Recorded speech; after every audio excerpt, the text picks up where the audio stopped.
जादुई घास का घर और कूलर फ्रिज।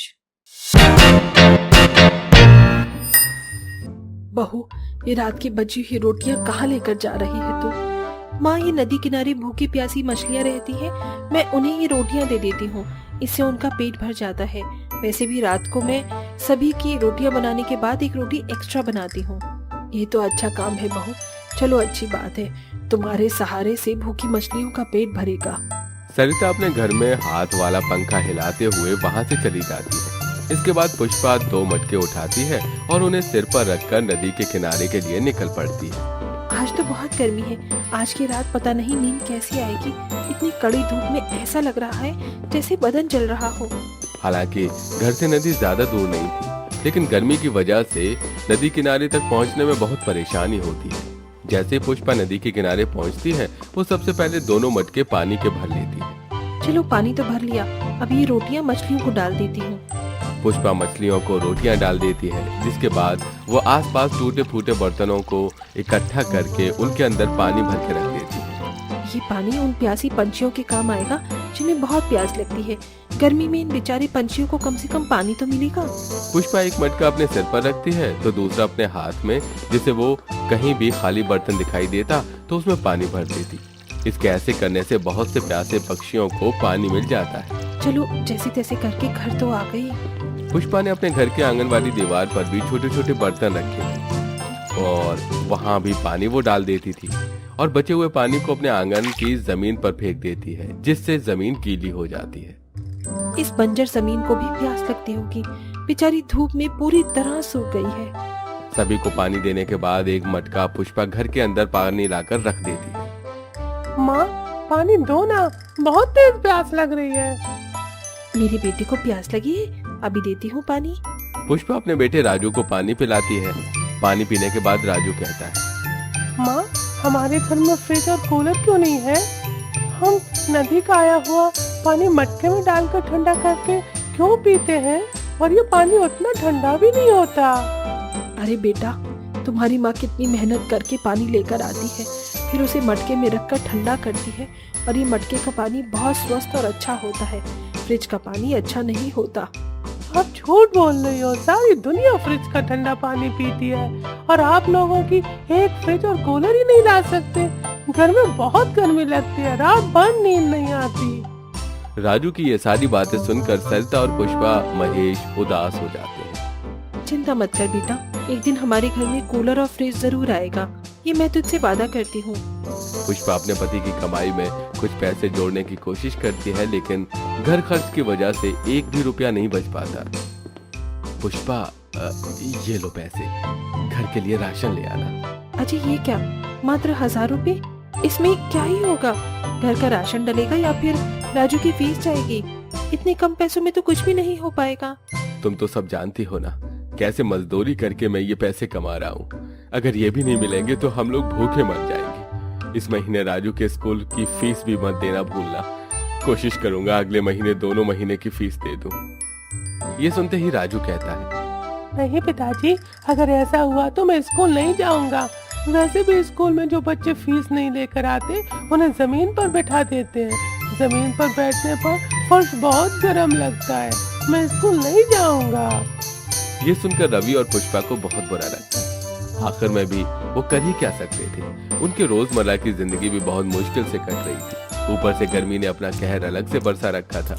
ऐसे ही कुछ दिन बीतने लगते हैं, जिसके चलते अब राजू स्कूल भी आना छोड़ देता है।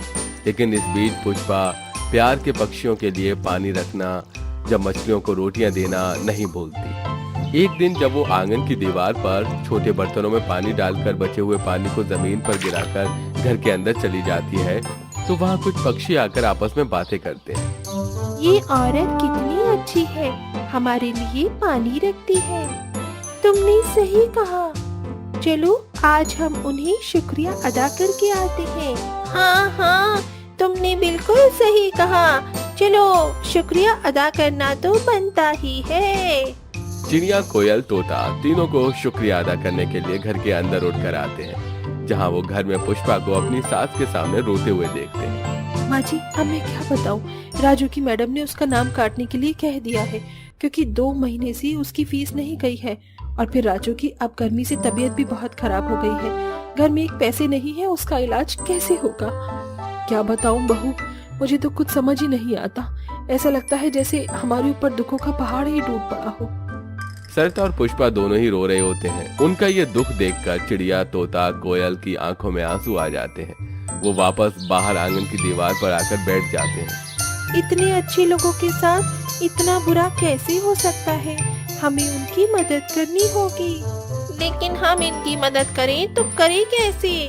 चलो हम रानी मछली के पास चलते हैं।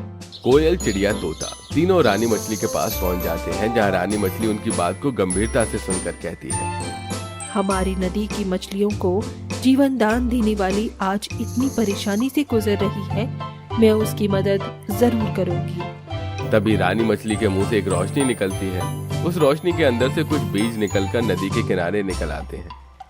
रानी मछली, ये क्या है? ये जादुई बीज है। ये उस औरत के आंगन में अपनी चोंच से बो देना, उसके बाद उसकी सारी परेशानियां दूर हो जाएंगी। ये काम आज रात के अंधेरे में करना। इस तरह रानी मछली के कहने पर जब रात को पूरा गांव सो जाता है, चिड़िया, कोयल, तोता तीनों अपनी चोंच में भरे हुए बीजों को आंगन में बो देते हैं। रात भर उन बीज के रहने से पूरे आंगन में बड़ी बड़ी हरी हरी घास उगाती है। जब अगले दिन सवेरा होता है तो पुष्पा वो सभी घास देखकर हैरान रह जाती है। हे मेरे भगवान, कहीं मैं सपने में ही तो नहीं हूँ? क्या मैं अभी भी सो रही हूँ? ये कैसे हो सकता है? कल तक मेरे आंगन में बंजर जमीन थी, आज उस जमीन पर इतनी हरियाली घास कैसे उगाई? पुष्पा जब उन घास को छूती है तो वो बहुत ही ठंडी ठंडी होती है। अरे ये क्या, ये मेरे ही घर का आंगन है। हाँ माँ जी, सही कहा आपने, ये हमारे ही घर का आंगन है। मुझे भी विश्वास नहीं हो रहा। हरी हरी घास देखकर पूरा परिवार हैरान होने के साथ साथ खुश भी बहुत होता है। बहुत चमत्कार ही हो गया। चलो इस ठंडी घास के सहारे कम से कम घर के अंदर ठंडी ठंडी हवा तो आएगी। माँ, मैं ठंडी घास में से ये सोच रही थी कि क्यों ना मैं इस हरी घास को हमारे घर पर लगा दूं। जितनी ये हरी भरी ठंडी घास है, इतना ही ठंडा हमारा घर भी हो जाएगा। सुझाव बुरा नहीं है बहू, अच्छा है, इसमें मैं भी तुम्हारी मदद कर दूंगी। इस तरह दोनों सास बहू मिलकर पूरे घर में थोड़ी थोड़ी घास काट काट कर लगाना शुरू कर देते हैं। घास लगाते हुए पुष्पा अपने आप से कहती है, अरे ये घास तो मैं लगा देती हूँ, लेकिन इसमें तो कोई मजबूती ही नहीं होगी, ये कैसे टिक पाएगी? परेशान मत हो, तुम बस लगाती जाओ। इस तरह मजबूती से लगेगी, फिर कभी नहीं हटेगी। अचानक से आवाज सुनकर पुष्पा घबरा जाती है। डरो मत, मैं सिर्फ तुम्हारी मदद कर रही हूँ। तुम इतनी अच्छी हो, बेजुबान जानवरों की मदद करती हो, इसलिए ये जादुई घास तुम्हारे घर के आंगन में उगी है। इससे तुम जो भी बनाओगी वो मजबूत और हकीकत का हो जाएगा। आवाज सुनकर पुष्पा हैरान हो जाती है। क्या सच में ये घास जादुई है? हाँ, तुमने सही कहा, ये घास जादुई है। देखते जाओ, अब तुम्हारा घर किस तरह मजबूत और पक्का साथ में ठंडा हो जाएगा। जैसे जैसे पुष्पा और सरिता पूरे घर को घास का बना देती हैं, उसी की तरह वो मजबूत और बहुत ठंडा हो जाता है। वाह माँ, ये घास का घर तो बहुत प्यारा लग रहा है।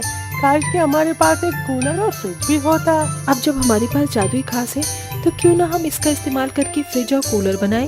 पुष्पा जादुई घास से फ्रिज और कूलर भी बनाती है। वो फ्रिज और कूलर हकीकत में बनकर तैयार हो जाता है। कूलर से ठंडी ठंडी हवा आ रही होती है, तो फ्रिज जैसे ही खुलता है उसके अंदर खाने पीने की बहुत सारी चीजें होती हैं। मुझे तो अपनी आंखों पर विश्वास ही नहीं होता, लेकिन आखिर हमारी ये मदद किसने की है? तभी सरिता के सामने तोता, कोयल, चिड़िया आती हैं। हम तीनों ने मिलकर तुम्हारी मदद की है। रोजाना तुम जो हमारे लिए पानी रखती हो, उसे हम अपनी प्यास बुझाते हैं। तुम हमारी कुछ न होकर हमारे लिए इतना सोचती हो, तो क्या हम तुम्हारी इतनी सी मदद नहीं कर सकते? ये जादुई घास की मदद हमने नदी की रानी मछली, उनका भी इसमें पूरा पूरा योगदान है। सही कहा जाता है, भलाई करने वाले को एक न एक दिन अच्छाई की प्राप्ति जरूर होती है। तुम्हारी भलाई से आज देखो तुम्हें क्या मिला। सही कहा माँ जी, जादुई घास की मदद से अब हमारे पास घास का कूलर, फ्रिज और घास का घर भी बन गया है। तुम सभी का बहुत बहुत शुक्रिया। फिर कभी हमारी जरूरत पड़े तो हमें याद कर लेना। चलो साथियों, चलते हैं यहाँ से। इस तरह पुष्पा की सारी परेशानियां दूर हो जाती हैं और वो गर्मी में आराम से अपने पूरे परिवार के साथ खुशी खुशी रहने लगती है।